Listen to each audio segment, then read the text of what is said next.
ಬಂಟ್ವಾಳ ತಾಲೂಕಿನ ಬರಿವಾರು ಗ್ರಾಮದ ಕಲೆಟ್ಟಿ ಬಳಿ ಶಾಲಾ ಬಸ್ ಮೇಲೆ ಮರ ಬಿದ್ದ ಬಾಲಕಿ ಮೃತಪಟ್ಟ ದುರಂತದ ಹಿನ್ನೆಲೆಯಲ್ಲಿ ಬಂಟ್ವಾಳ ಪಟ್ಟಣ ಹಾಗೂ ಸುತ್ತಮುತ್ತಲಿನ ಪ್ರದೇಶಗಳಲ್ಲಿ ಅಪಾಯಕಾರಿಯಾಗಿ ವಾಲಿದ್ದ ಮರಗಳ ತೆರವು ಕಾರ್ಯಕ್ಕೆ ಅರಣ್ಯ ಇಲಾಖೆ ಮುಂದಾಗಿದೆ.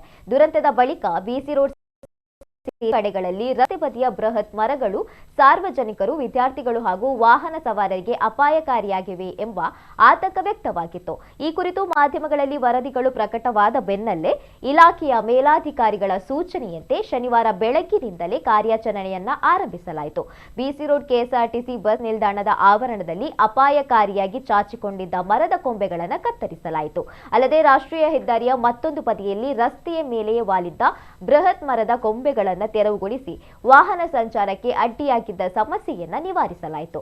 ಬೆಳಿಗ್ಗೆ ಸುಮಾರು 6 ಗಂಟೆಯಿಂದ ಅರಣ್ಯ ಇಲಾಖೆ ಸಿಬ್ಬಂದಿ ಸ್ಥಳೀಯರ ಸಹಕಾರದೊಂದಿಗೆ ಕಾರ್ಯಾಚರಣೆಯನ್ನು ನಡೆಸಿದರು. ಸುರಕ್ಷತಾ ದೃಷ್ಟಿಯಿಂದ ಸಂಚಯಗಿರಿ ಸೇರಿದಂತೆ ಕೆಲ ಪ್ರದೇಶಗಳಲ್ಲಿ ತಾತ್ಕಾಲಿಕವಾಗಿ ವಿದ್ಯುತ್ ಪೂರೈಕೆ ಸ್ಥಗಿತಗೊಳಿಸಲಾಗಿತ್ತು. ಸ್ಥಳೀಯರು ಈ ಕ್ರಮವನ್ನು ಸ್ವಾಗತಿಸಿದ್ದು, ಉಳಿದ ಅಪಾಯಕಾರಿ ಮರಗಳನ್ನು ಶೀಘ್ರ ಗುರುತಿಸಿ ತೆರವುಗೊಳಿಸುವಂತೆ ಇಲಾಖೆಗೆ ಮನವಿ ಮಾಡಿದ್ದಾರೆ.